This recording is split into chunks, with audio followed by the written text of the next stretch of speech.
Welcome, wonderful world, to episode 3 of the podcast, The World Begins With You, which is a travel podcast that focuses on the experiences and favorite moments of various travelers around the world. Not only that, but they do give their best and practical tips and tricks for their great adventures.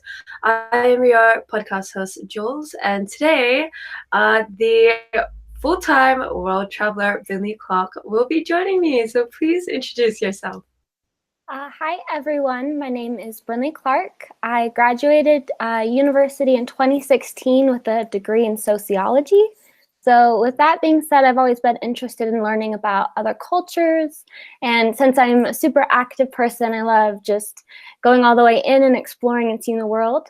So in the meantime, I'm like a content creator, and I label myself as a digital nomad because I teach while I'm traveling in order to make some income and be able to go travel longer.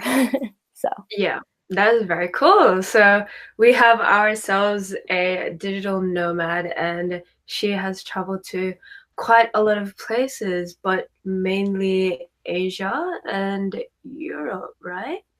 yeah, so the last 10 months I've been in Asia, and then just before that I'd done some road trips in Canada, New Zealand, and then also I'd been taking a course in Prague, so I traveled to a few countries over there too while I was in the area. So Yeah, that is super cool. And yeah, also, her type of, or well, Brinley's type of travel style is female solo backpacker, right? yeah, so budget traveling. Yeah, and Which that is really it amazing. it can be really cool, especially if you're meeting up with other female travelers who are doing the same thing. So there's a Mm. lot of good vibes within the group whenever you connect with other people that are doing the same thing. So, Yeah, most definitely. I mean, what advice would you give for female solo backpacker travel or budget travel? um, okay, so there's a few different groups there. For females, I don't know. I think everyone tells you to be safe all the time, which sometimes can give you a bit of anxiety because you're like, oh, well, why do I need to be safe? Like, everyone's really worried about you, but you do want to make sure you really research an area before you go there. Yeah. I found myself in the position where I didn't research a place as well as I should have, and I didn't quite know what I was getting into. So, got a little bit of culture shock, and it probably could have been avoided to some degree if I had just known what I was doing there, Wow. Can sort you of like thing. go more into detail about where this place was and Yeah. yeah.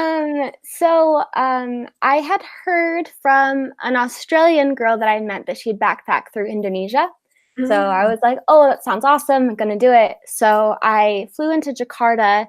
It's on the island of Java, which is next to Bali. So my plan was to go from Java to Bali. And I didn't really realize how conservative the culture was. Uh, It's very predominantly Muslim, in that specific island, it's very patriarchal. So the women are very fully covered.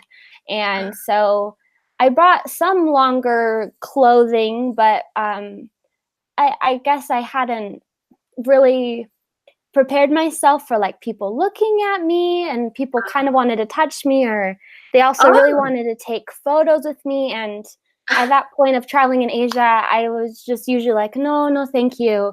And a Mm. few times people kind of grabbed me to pull me over Yeah.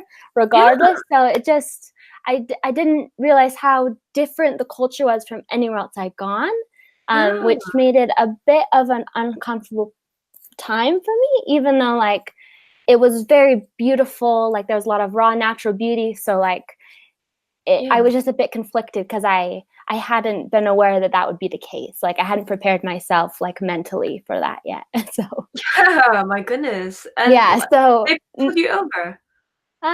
just they have a culture of respecting elders there. Like if people who are older than you ask you to do something, they kind of expect you'll do it, and you need to bow and say things to them. So I Ah, had a little translator, and I could tell he felt very uncomfortable telling this man that I didn't want a picture, and this guy kind of just grabbed my arm and tried to pull me over into the photo. So I kind of shrugged it off and was just ah, like, no, no, thank you. And you have to be Oh, nice about it because you can't like start something. They're gonna side with the locals' point of view. So yeah, yeah.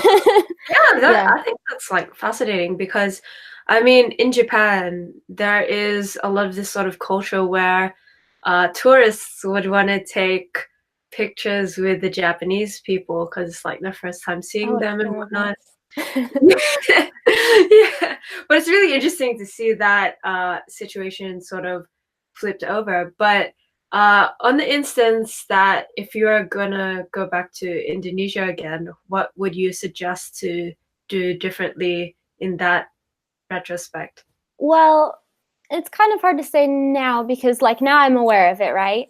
Yeah. But there are certain areas that are more used to commoners than others.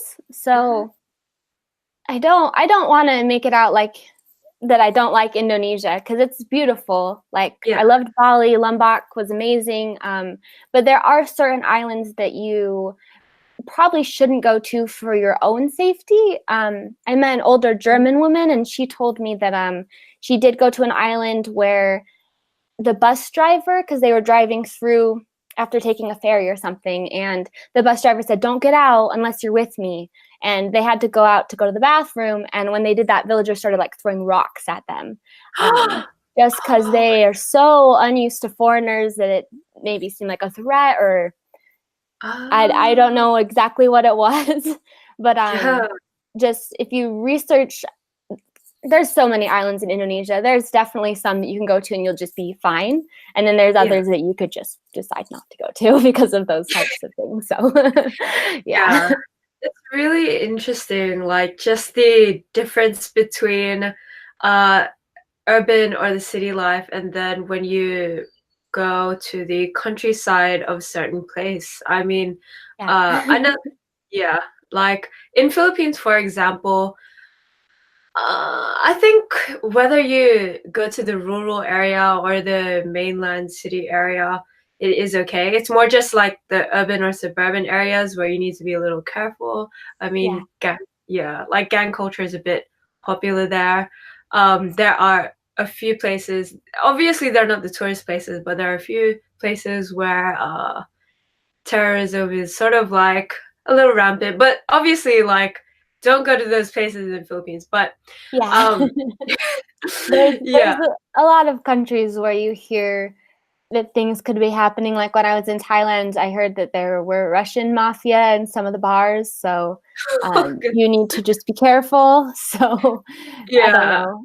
You, Yeah. as long as you're kind of aware of things, or you can ask locals too. And if they speak English, a lot of them really want to help you. So they can usually give you advice and stuff. Yeah. I personally met a lot of college age students who I feel were a lot more progressive than maybe some older people in their culture. And so they were really helpful too.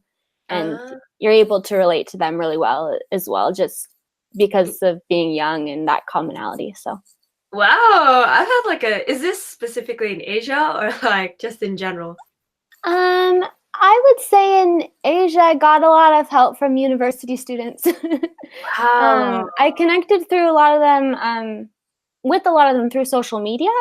Uh, So that really helps. If you're traveling alone, you can meet other travelers fairly easy yeah. using that type of thing. And then even though you're solo traveling, you might have a companion for a few days or something of the like, which is really nice. Yeah. Yeah, most definitely. Because I was about to say that when I traveled, but I didn't connect with these people via social media. I mean, just kind of like walking around and Oh, for sure. yeah, going around the town. I've noticed that I got a lot of help from like the older and the senior people Oh, rather it's than so fun. yeah, rather We've than people got my age. best of both worlds then. Yeah.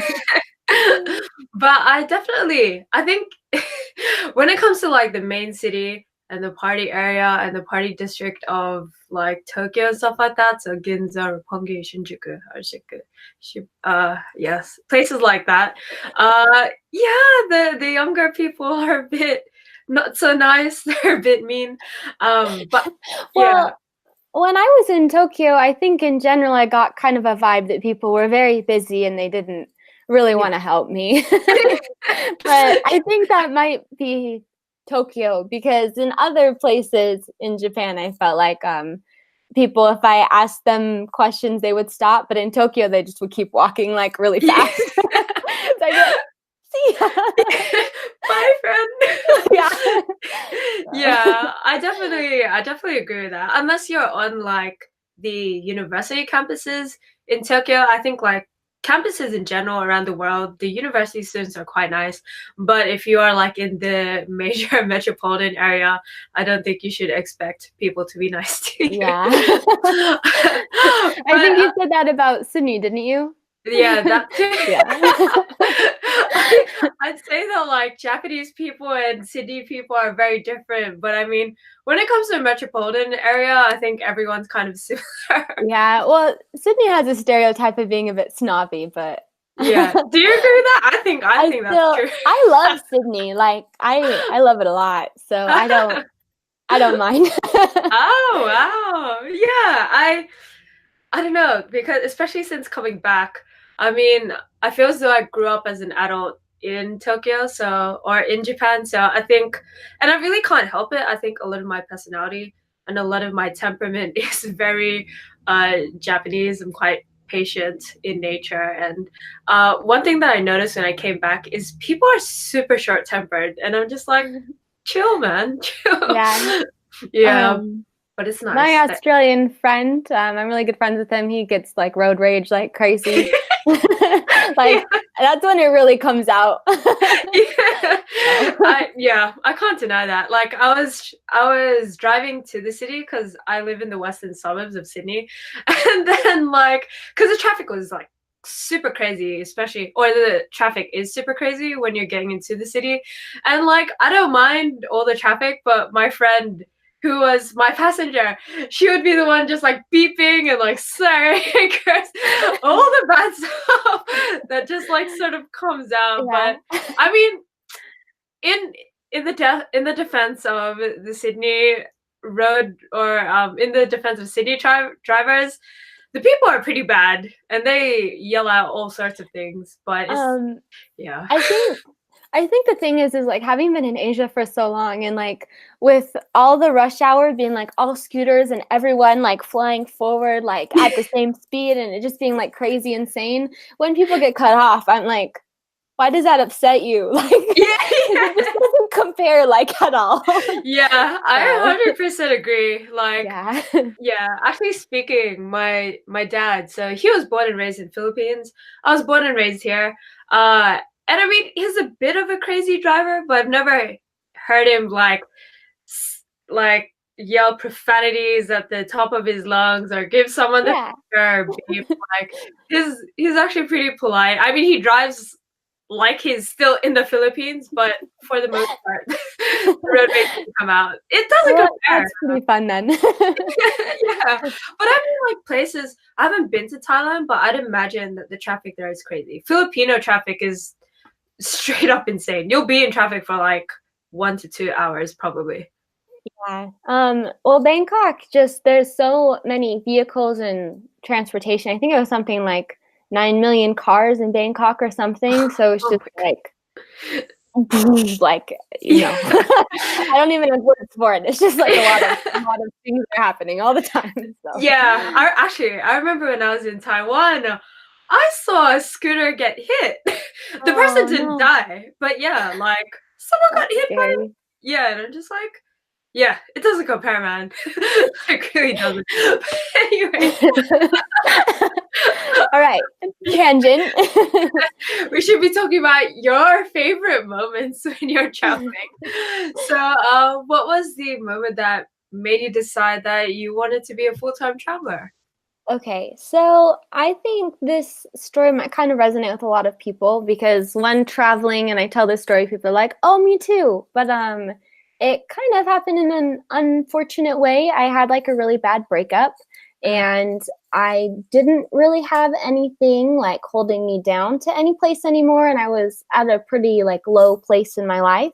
Um and I went to France. It was going to be like an anniversary trip actually. So I ended up going by myself, but it was really great because I'd never had the experience of being alone in a foreign country where I didn't speak the language.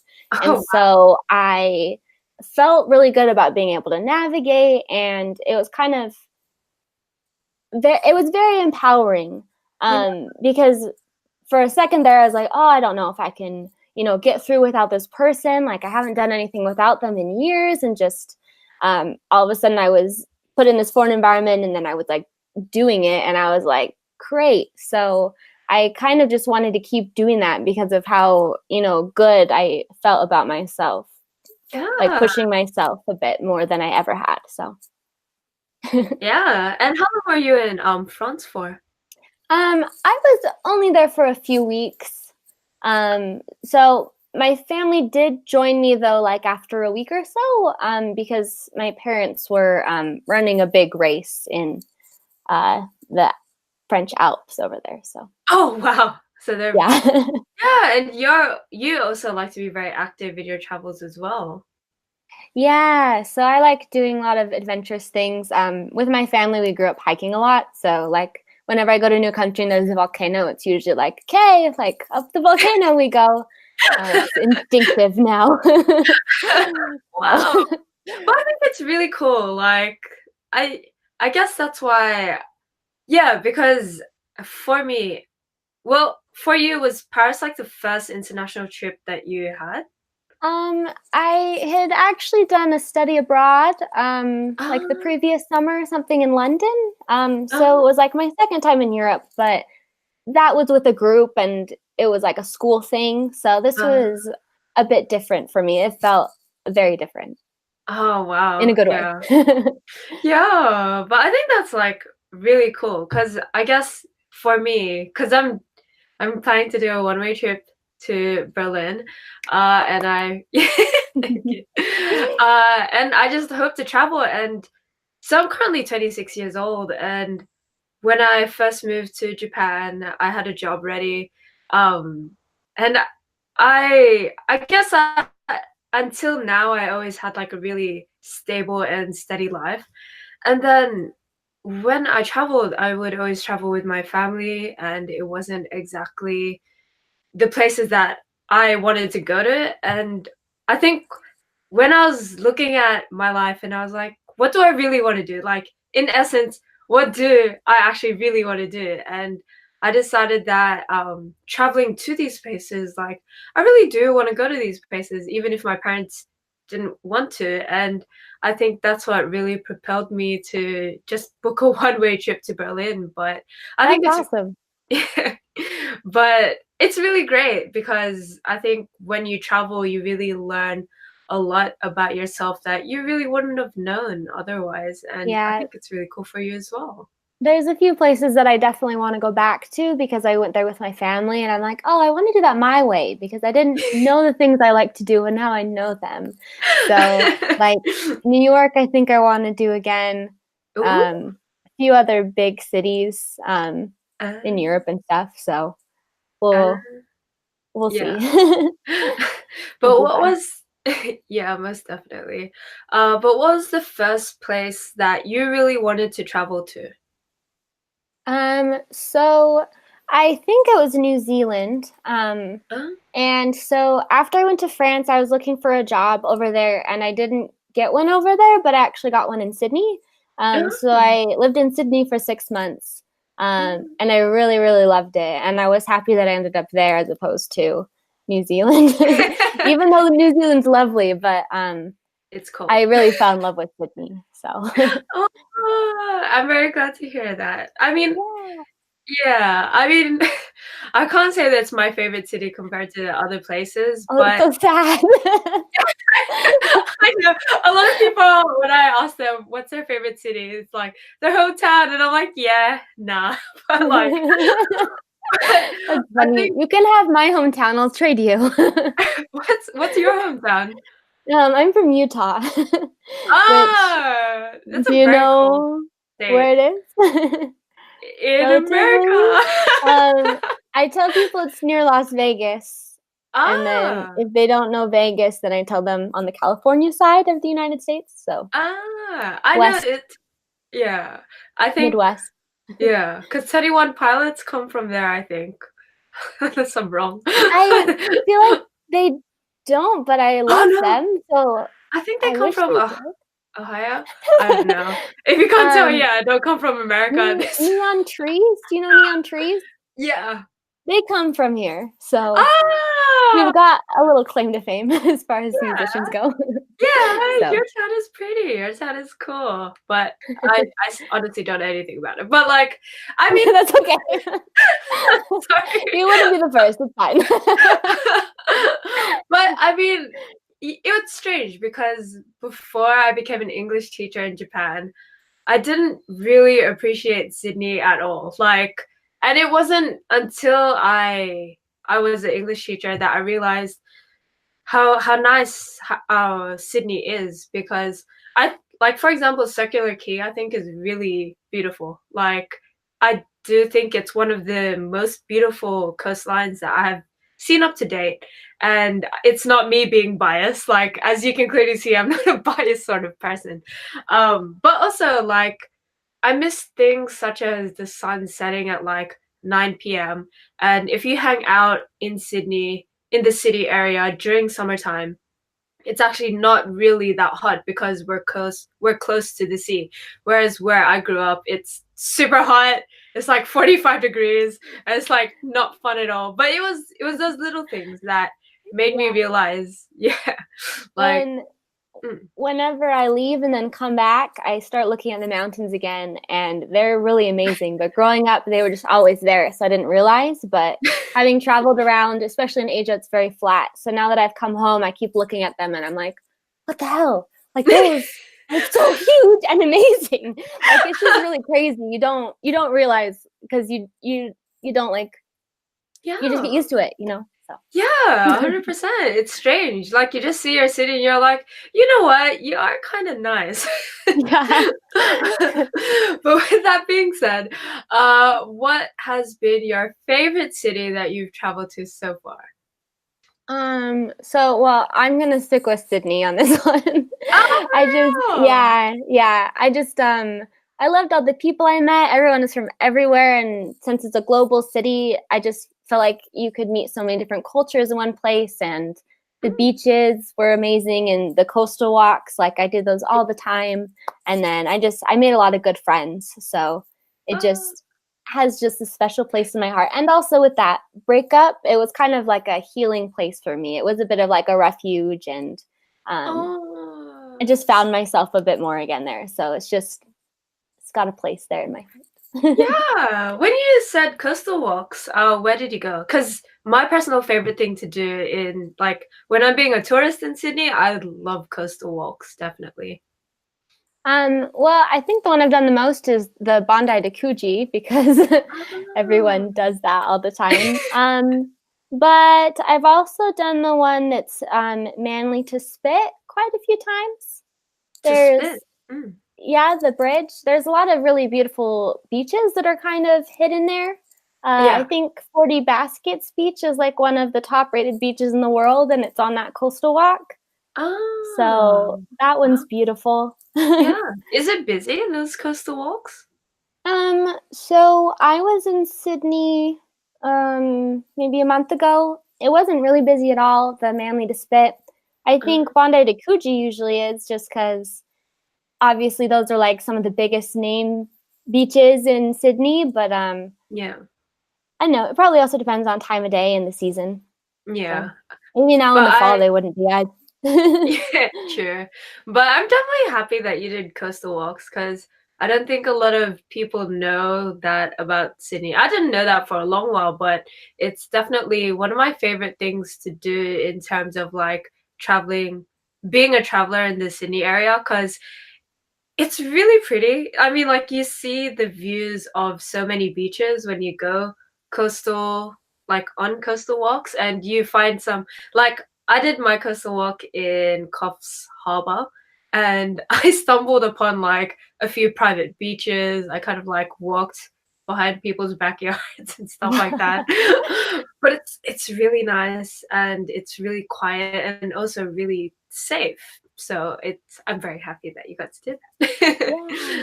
And It's cool. You just keep reaching a beautiful beach after a beautiful beach, and you kind of wonder when they'll stop, and they don't. So yeah, it's very pleasant. yeah. And like some of them have like shaded areas, so you don't have to worry about like how hot it is. Yeah, I want to do one now. you should take a date there. Yeah. But what were a few, so apart from the coastal walk, what are a few things that you'd recommend to people in Sydney as well? This will be interesting to listen to. Um, okay. I would say there's quite a few backpacker bars that I would always go to. Uh, So I did a lot of those pub crawls. So maybe the younger crowd would appreciate that advice. Or my really good friend would take me to a place called Bear Bar, I've um, heard of that. which, Yeah. okay, they have really nice cocktails. Mm. Um, they're really fancy and unique, so they're just fun to go try out. Yeah. Or there's a few sky bars. Yeah. I can't think of the name of one specifically that I really liked, but you Mm. can, I'm sure you can Google them and find them. And you can always find hidden bars too, which are fun. Yeah. So Yeah. it's fun. Just Sydney, there's always like these surprises that I feel like you can live there for a long time and you could still be finding like out new things. So Yeah, most definitely. such a I big mean, city. yeah, like I went to a lot of restaurants during my university time. So when I came back, some of the places that I went to didn't surprise me when I told my friends, let's go out. But honestly speaking, I think like two-thirds of the places that I've been to in Sydney ever since I came back are new places. They have amazing food, and just the food culture in Sydney just gets better and better and better. Like I have to say that I get pretty impressed as well. And it's Yeah. also multicultural. Yeah. So you can get like a lot of food or a lot of different types of cuisines in the Sydney center. So Yeah. oh I've had some great Thai food there. yeah. I didn't even tell you about Thai food, but actually when I was in Japan, that was the number one thing that I was craving. That's pretty funny. When I was just in Tokyo, I had like the best Indonesian food that I'd ever had, and I had like Oh. just been in Indonesia, so I was like, "What's up with Tokyo having like such great food?" It was delicious. Yeah, most So, definitely. I couldn't find any, oh, my earphone. I couldn't find any other like overseas food though. It was really difficult to find because even if I found like French or Italian food in Japan, it had like a Japanese taste to it. And oh, that's so yeah, interesting. Like a yeah. side of wasabi. I don't know. But like I honestly don't know what it was, but I remember at one point kind of being like food homesick, not particularly like homesick, but I really missed like Western food because it tasted different. Like in Japan, there was a different taste that it had, and it Yeah. wasn't particularly bad. It was just I wanted Western food. Yeah, I get I that. really wanted. In Taiwan, there were very few Mexican places, so I all of Asia doesn't have Mexican food, but in America we love Mexican food. So I've when I heard. came back and had some, I was really happy. And with that being said, what's been your favorite food while you've been traveling, or the most like memorable? So this is just what comes to mind because for me it was super random and something I never expected to really like. But in Taiwan, so I lived there for a while, they have boiled cabbage and Mm, they do different flavors in different cities. wow. And it like doesn't sound that good, but it's really, really good. So I really liked this garlic flavored boiled cabbage that is just like a Taiwanese thing that they have everywhere. So Ah, that was like wow. one of my biggest things that I started liking. But I also tried passion fruit for the first time. So I don't know how I hadn't had that before, but I love passion fruit now.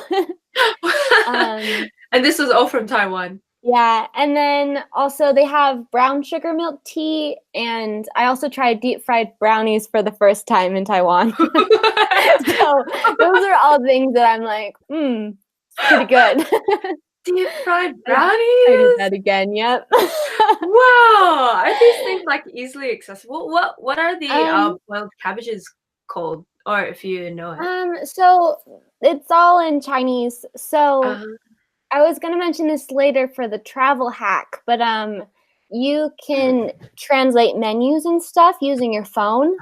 And so hmm. I never actually learned the name of that because just on the menu, I could translate it and then I would just point to them when I Ah, was ordering in the restaurant and I'd just be like, oh, 我要这个, like I want this. And they would be like, oh, okay, and then write it down. So I don't think I heard the name of it. I was trying to figure it out and I'm like, I don't know. it's like, nope, my mind's not Yeah, remembering this. but just if you remember the cabbage in Taiwan, you could probably find it pretty easily. It's common. Ah, awesome. And where did you get the deep fried brownies? That sounds particular. So it's so random. They really like fried chicken in Taiwan. So Yeah. there's all these fried chicken places, and just at Yeah. some of them they'll just fry up brownies too for you. So I don't know. That just sounds so random. So it's like Yeah. not uncommon. Well, I don't know why. There was just a specific place near the school that I taught at. So Ah, they were very easily accessible to me. I don't know about everyone else. I didn't really ask. I didn't really want to like tell everyone I was always eating deep fried brownies or whatever, but they were good. wow. So for you, Taiwan was like your favorite food area. Yeah, I think just because I spent a lot of time there, I tried a lot of different foods there. Mm. My favorite food, like genre, that I tried though was Vietnamese food. In general, it's just really good food Uh, over there too. So and it's generally quite healthy, right? yeah, that's probably the best part of it is no matter what you get, even if it's off the street, it's really good for you. So Wow. and Yeah. fresh too. So Yeah. yeah. So like the street markets are like at least safe. Um, yeah. So I would say unless you see meats being cooked in front of you, you could just play it safe and not eat them. Mm. I got bad food poisoning in Thailand, and we think it was from eggs that Ah. had been left out at a breakfast buffet or something. Um, Ah. so I think a good rule of thumb in Asia, because they have different hygiene rules sometimes, is just if you can see it being cooked, then you can eat it for sure. If you don't see it being cooked, maybe use your best judgment. Like if it's fruit, it's probably fine. But if it's meat or something that could spoil, maybe don't do Yeah, it. I 100% agree. Because Yeah. when I was in China, the there was like a night street food market thingy, and I mean there are all sorts of food. I mean there was like I think they were selling like sheep penis and sheep brain Oh. and like snake on a stick and like scorpions on a stick. It was wild, but I got like the safest option, which was strawberry coated in melted sugar. And the strawberries are quite huge. Oh, I've Yeah. had those. Yeah, They're like pretty good. yeah, but my one was Oh, like when I bit into it, it was just like fully black inside. And like oh, yeah, and it never was not mind. yeah, like it Got a was bad one. yeah, it was like not a special or extra flavor. It was definitely not good for you. So I definitely recommend when it comes to China, be very careful of the street stalls. I think in Philippines, if you're in the rural areas, I generally think it's actually okay to eat from the street stalls because I mean it can be a bit dirty, as in there might be dirt or there might be ants, but that's not going to kill you. Like, that's not going to give you food poisoning. Yeah. But yeah, but in places like China and, like you said, maybe Thailand as well, be very careful. Also, in terms of like eggs and stuff, yeah, that's a very Yeah. big issue. Um, Another thing when traveling in Asia that I didn't really realize till I saw it is that they do, well, in Vietnam specifically, they do sometimes cook dogs. Yeah. And so I was kind of exposed to that and a little bit shocked at first. Yeah. So like you might just want to be aware of that. I don't think it's super common to run into, but if you go into like a smaller area, you might see it. So maybe Ah, just check what you're eating beforehand, if you don't want to yeah. condone that sort of thing. I don't know. Yeah. I So, don't condone yeah. it. Yeah, especially because I can only say for Philippines, which is a developing country, but I guess Vietnam and Thailand kind of fall under that category. But I'm aware that Filipinos do eat dog meat, but they say that they tend to be the poorer kind of Filipinos, and that's because there are a lot of stray dogs in Philippines, which you really shouldn't touch because they are infested by diseases. So that's definitely something to keep in mind for those sorts of countries. They do have that kind of Yeah. weird. Just if it's on your radar, like it's probably not something you'll run into, but like you could if you just know Yeah, it. yeah. But I mean, in places like Vietnam and stuff, do they make it obvious that it's dog food, or do they kind of like hide the fact and it's like, look, it's meat? Well, so when I saw it, it was like a full, it's kind of graphic. It was like a full dog that you could see. Oh, So just, we yeah. didn't see the people eating it or anything, but then later on, some students came up to us and were practicing English and were trying to ask our opinions on it and stuff. And they were very aware Um, that people were doing it too. So, oh uh, no. yeah. Is Yeah. it? I mean, is that probably like more in the rural areas of Vietnam? Um, so when I saw it, it was just outside of Hanoi. Oh It wow. was at like a very old traditional market. Uh, So it wasn't in like one of the main touristy areas. Like yeah. you would, if you were looking for it, you could find it. You might not see it if you're not looking for it. Yeah. Thanks, laptop, for like nearly falling off. Okay, so now, with that being said, of things that you expected, things that you didn't expect during your travels, what was a moment that shattered your travel stereotypes? Okay. So I'm going to keep talking about Vietnam because I liked it a lot. um, so going to Vietnam, I was a little bit worried because it's a communist country. Like looking up stuff, you find information on like the socialism, and I just kind of wasn't sure what to expect because I think, especially from a Western standpoint, and we have a history of like the Red Scare and just we've had problems with communism. So coming from that background, I like wasn't sure what to expect. Yeah. And also, not so long ago was the like Vietnamese and American War, Yeah. and so and we our country fought them and they felt like they were defending the country, and so I wasn't sure as an American traveling in Vietnam how like well I would be accepted. I was kind of apprehensive about it. And I went and I just, all the people were very, very kind. And Yeah. when I told them I was from America, they like, it didn't skip a beat. It didn't matter. They were just so accepting and they just wanted to be my friend. And it was like such a warm welcome, especially since I hadn't been expecting it. Yeah. It was awesome. And I met this local guy. His name was Dree, and Mm. he didn't speak English, and I didn't speak Vietnamese. But since I lived in Taiwan, we both spoke a tiny bit of Chinese. And so we were able to speak in Chinese and use like hand gestures and stuff.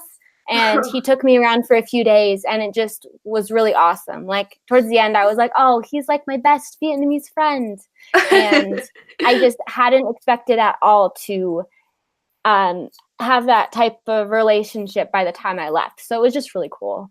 Oh, yeah, that's amazing. And how long were you in Vietnam for? I think I was there for just 2.5 weeks. Oh, wow. At the time that I met him, I was waiting for one of my friends to arrive, so that way we could travel down the country together. Yeah. So um, it was just really cool. Yeah, and it's really it's really nice to hear those sorts of things because I feel as though growing up everyone kind of gets like a scare of like certain places and with the For sure. news, yeah, they kind of like glamorize a lot of stuff, but a lot of the people on the podcast do say that uh, the experiences that they have with the local people at a certain place is really something that shatters their travel stereotypes because, I mean, ultimately, at the end of the day, humans are humans, no matter how different they are. So it's really wonderful to hear that sort of experience. That's what makes traveling really amazing, right? So what's something important that you've learned while you've been traveling? Well, going off of what you just said, I think one of the main things I realized was how good people are. I know you already just said that, but that was something that um, everywhere I went, there were people that wanted to help me and were super kind and would show me around. And just, I think when you go out, it's kind of scary, especially for the first time. And when Yeah. you are just given so much assistance and things just go right, I don't think you really count on that happening, and it actually does happen. So Yeah. um, I would say also emotionally, sometimes you might want to like escape to another place because you feel like it'll be better there. And it's Yeah. kind of like if you aren't happy on the inside or like making progress on the inside, it doesn't really matter where you are. Yeah. So it's kind of good to be able to focus on yourself too. Like you, just because you're going to other places doesn't necessarily mean that like you're going to be happier. I Yeah. think that's also something I realized. Yeah. So, I mean, like, oh, mm, oh, sorry. that's okay. I was Continue. also just gonna say, you're also a lot of people say, "Oh, I wouldn't be able to do that," and I think you're always more capable than you think you are. Like I've done a lot of things that, looking back, I'm like, "Wow, I did that! Like that's cool!" And just like I'm like, I never would have done that, but just you kind of push yourself and you realize that you are really like able to do things if you want to. You just kind of have to push yourself a bit to do it, and you can. So, Yeah. I mean, in terms of like the experiences that you have when traveling, a lot of it is really a reflection of yourself or like you'll only get as much as you give in your travels. Like, I remember when I first became an English teacher in Japan, and I remember because I've never been to Japan before. I was just a big weeb. Unfortunately, I'm not as much of a big weeb as I was before. But, I really loved anime. And I was like, I'm going to live in Japan forever and I'm going to be with anime. But, like, cute. but I remember during my training as an English teacher there's this one other girl, and she was really into anime as well.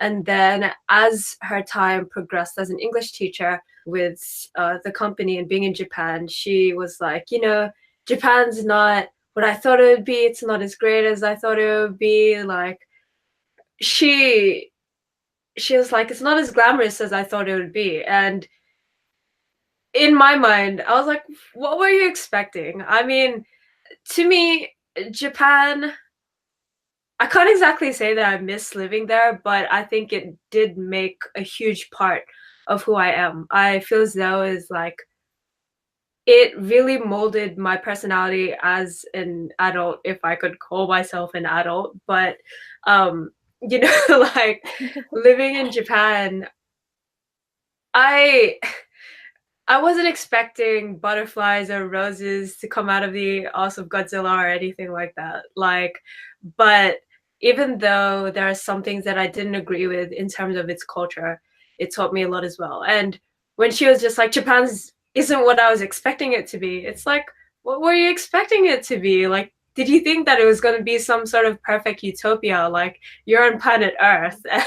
And, you really need to be aware of that. Like, when you travel, I think it's really good because I feel as though traveling balances your expectations. Because honestly speaking, a lot of amazing, sort of miraculous sort of things that I never thought I would have seen happens when I travel. But at the same time, I do have some super crazy stories, and those super crazy stories originate from my travel experiences. Like, I think, oh my goodness, especially like in terms of like sexual harassment and stuff, it's kind of weird because I feel as though Sydney versus Japan, not one place is better or worse. Like they have different sorts of That's weird. interesting. I felt when I was in Japan, I heard a lot of stories of, especially because of schoolgirls are kind of fetishized.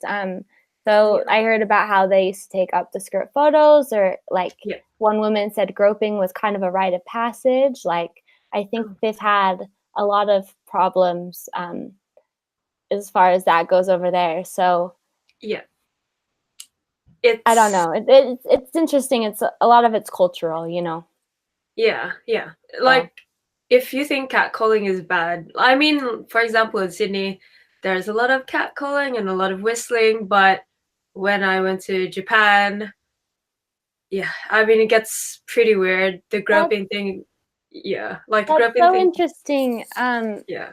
I was just gonna say, so I was just nannying there when I was there a month ago, helping with the little 1-year-old. And Mhm. every morning when I was taking him to like the daycare, I would pass this group of construction workers, and like it didn't matter what I was wearing. Like they might say hello to me, but it was very friendly, and I never got like any type of attention that I felt like was in that way. And it kind of amazed me because of how in Asia it's very common. And then Catcalling. me walking past this big group of construction workers in Sydney, and it was like I felt, completely fine. So I feel Ah, like I've had just the opposite experience of you in Sydney because I was like, you guys are the best. Like, thanks for not like calling me out. it's strange. And the thing is, I'm not honestly speaking, I'm not like I don't wear revealing clothing. I'm not that I self-confident. mean, it shouldn't matter though, like Yeah, but whatever you're wearing, that doesn't matter. yeah. But with that being said, it definitely doesn't matter, especially when they're catcalling you in Sydney or whether they're doing some straight. Okay, so I really don't know whether I can say this story on this podcast. I don't know how explicit I can get. um, but I've had Do it's like you episode want three. to save it for another time? I mean, okay. So in Sydney, you'd be careful, or I guess in Western culture in general, you'd need to be careful about catcalling or people like whistling or calling you out in the street and stuff. On the other hand, in Japan, I think the more common sort of things that they might do is one of the ones that I've seen is like when they pretend to sleep on your shoulder. Oh. Yeah, and like Well, in Japan, there's also a lot of drunk businessmen, so. yeah, but there's so that's like the one tier, but there was this I don't okay, I'm just gonna keep it short. It's not sweet. But when I was in one of the subways of Shinjuku, it was not it wasn't one of the very busy subways. But I found a man uh touching himself, looking straight at me when I was in the subway. And it was like he was just Cool. standing there. Yeah, and he was just standing there. He did not look like a creep. He looked like a normal human being. And he was just like out in public. Unfortunate. Yeah, he was just We, like standing behind a sign. And I was just like, yo. And I just ran up 2 flights of stairs. so luckily in Japan, they do have those carriages that are for women only. Yeah. So that's something that I've definitely taken advantage of if I'm like, I don't know. I don't even want to bother about like being worried because when you're traveling, you're always kind of like a bit on your guard and a bit wary. So it's really nice to just have a little safe space, even if it's for like a 10-minute ride or something. Yeah, most definitely. But that wasn't even in the train. It was like on the Oh, on train the platform. platform. Yeah, so I didn't know how other people didn't see it, but it's definitely really strange how, I mean, like one or the other, it's pretty bad. Like Yeah. I a bad mean, thing is a bad thing. that's the best thing you can do is report him. I stayed at a hostel where there was a guy who was doing inappropriate stuff in his bed below my friend and I, so we Oh. reported him to the people in the front desk. So. And that worked. Yeah. Oh, So thank God. Yeah, I'll yeah, keep that in it's mind next time. unfortunate that it's something we have to deal with, but I mean, it's there. So Yeah. And fortunately, yeah. so But okay.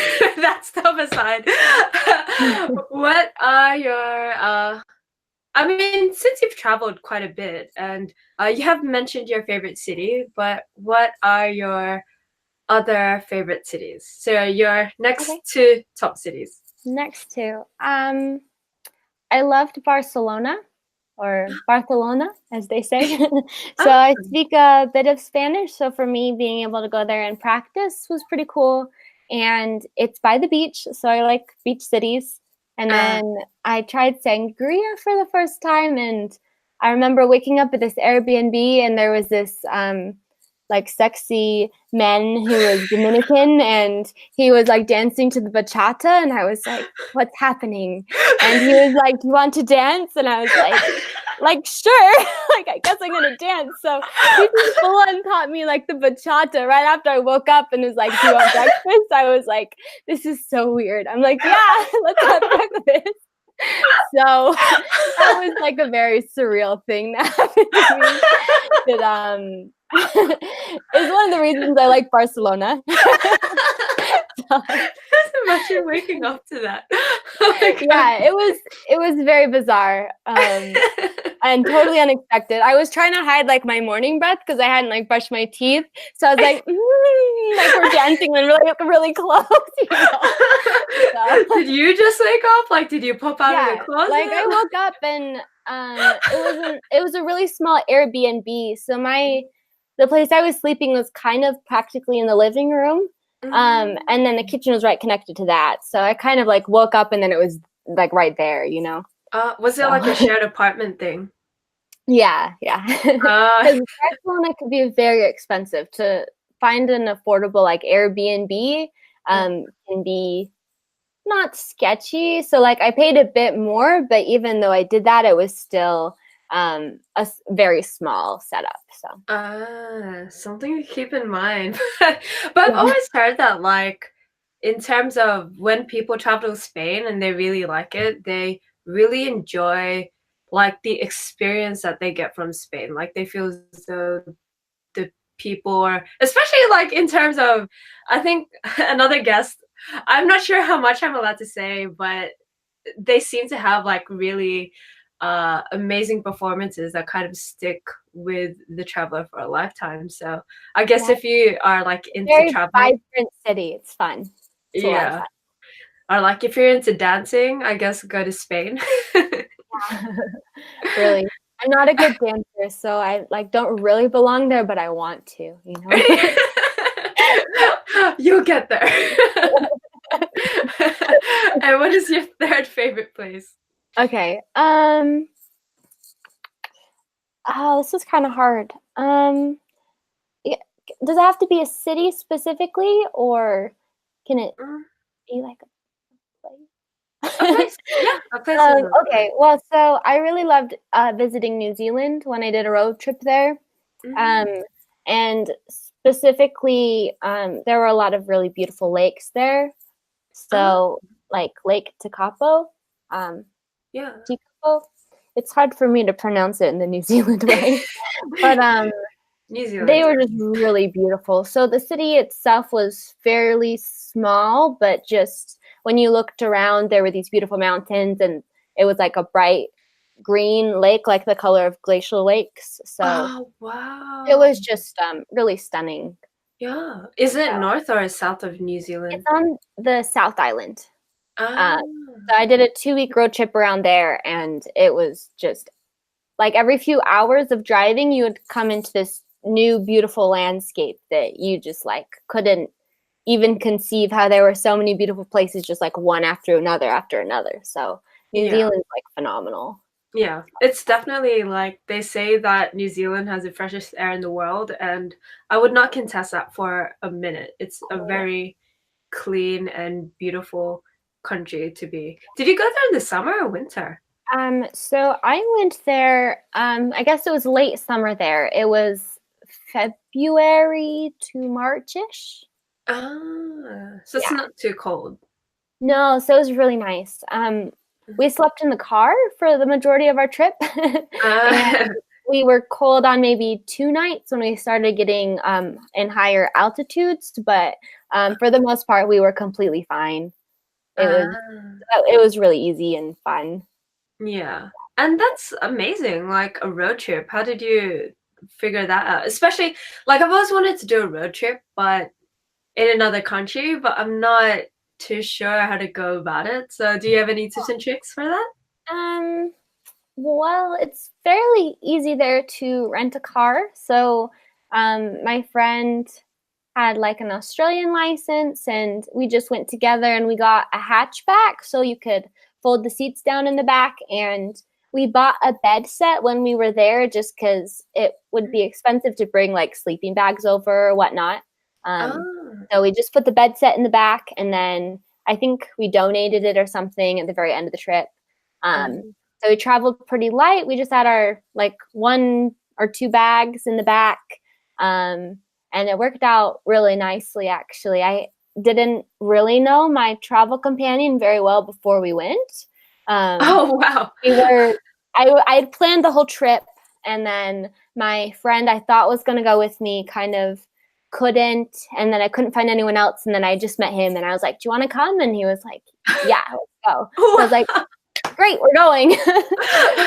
Uh, Let's go. That's yeah, amazing though. Oh my goodness. How do yeah. you like I mean, a lot of the things that you've done has definitely been risky and adventurous. So, how do you kind of like get through it without thinking I'm gonna die or like they're just gonna take me somewhere I don't know? Um, I don't know. Like, I think for the most part, I feel like I have a pretty good judge of character. I mean, I don't usually go off with complete strangers. Like, I'd hung out with them a few times and we Um, vibed pretty well. But I think also you need to be confident in your abilities too, mm. to some degree, because you're never going to be certain about anything. But I guess I feel most of the time things work out. So it's kind of just like, oh, we'll just see if it works out. If not, I'm just gonna keep being positive about it, I guess. There's nothing else I can do about it Yeah. now.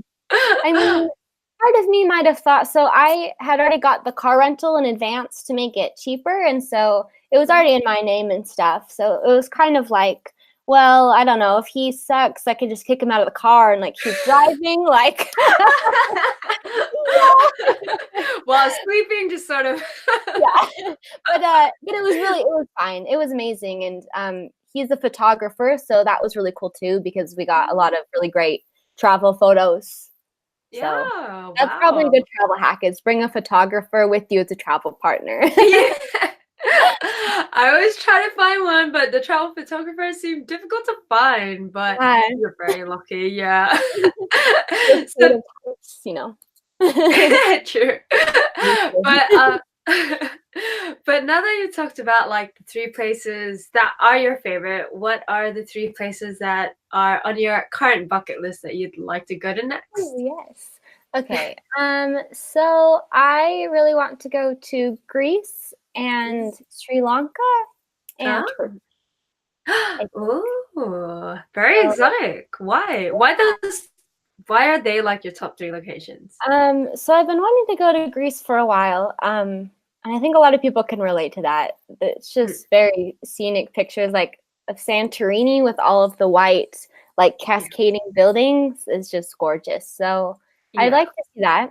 Yeah. Um, Sri Lanka because I met a really cool British girl when I was in Thailand or no, Vietnam, and she was just raving about how much she loved Sri Lanka. Like after she had already gone to all these other countries in Asia, she was like, "Oh, it's so beautiful. Like there's a lot of stuff that's kind of undisturbed.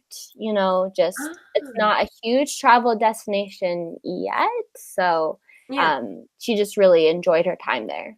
So Oh. that's why there. And Mm. then Turkey, I keep seeing these pictures of a place. I'm guessing on the pronunciation, but I think it's Cappadocia. I Yeah. don't know if that's ringing any bells, but have you seen those pictures of people and they're kind of in a desert and they're sitting on the top of a roof and then there's like a million hot air balloons behind them? You know what I'm Oh. talking about? Yeah, so that's the Yeah. place. Yeah, so it's in Turkey, I believe. And I'm connected to a lot of travelers on Instagram. So I often see like the places that people are Instagramming a lot. And that's one that I keep seeing that I'm just like, oh, it's beautiful. Yeah. Yeah. Oh my And goodness. along with Morocco. I'm just gonna say four, sorry. I'm running good. I agree with Morocco there. I mean, I agree with all of them, but I didn't know that Turkey was a place with like the hundreds and millions of air balloons and And stuff. I actually have a cousin-in-law from there. So Ah. she's from Hungary. I misspoke.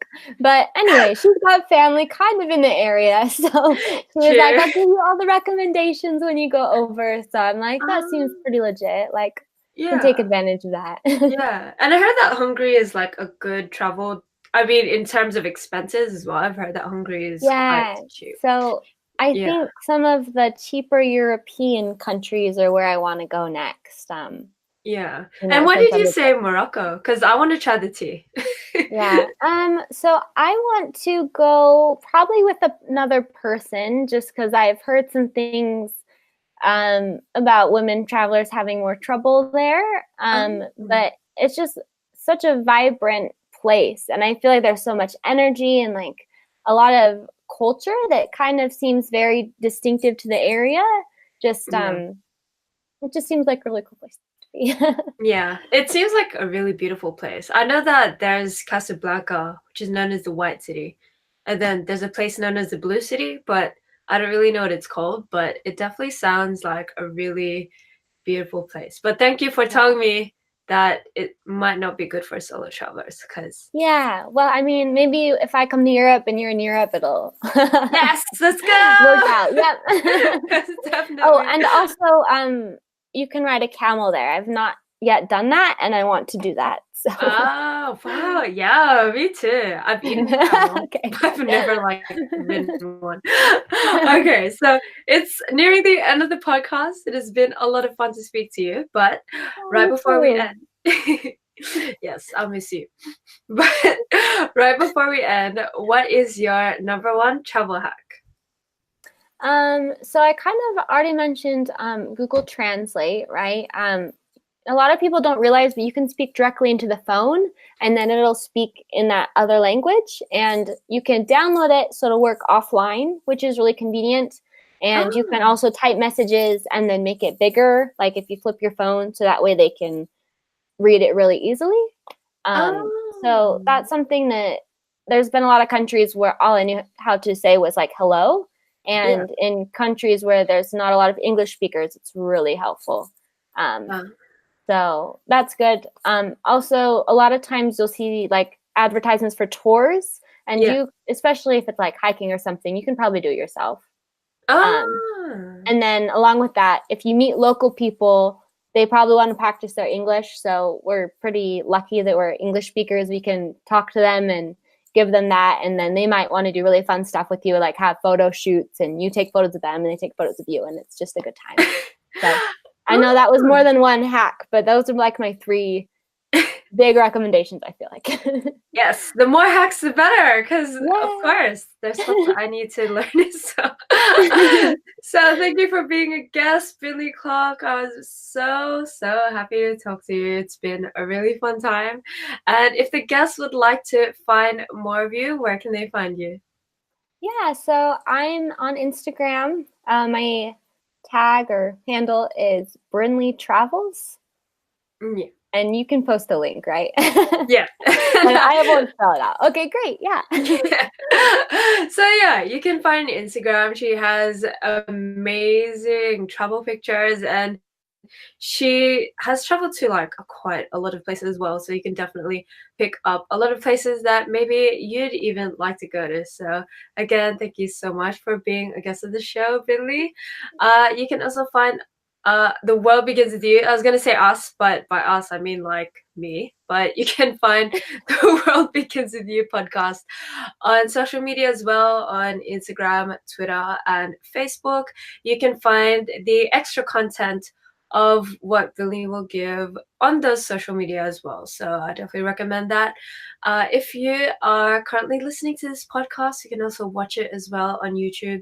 And if you're watching this on YouTube, you can always subscribe to the podcast as well through Anchor, iTunes, Spotify, and the like. So I hope that everyone has a wonderful day, and I'll see you guys next time on The World Begins With You.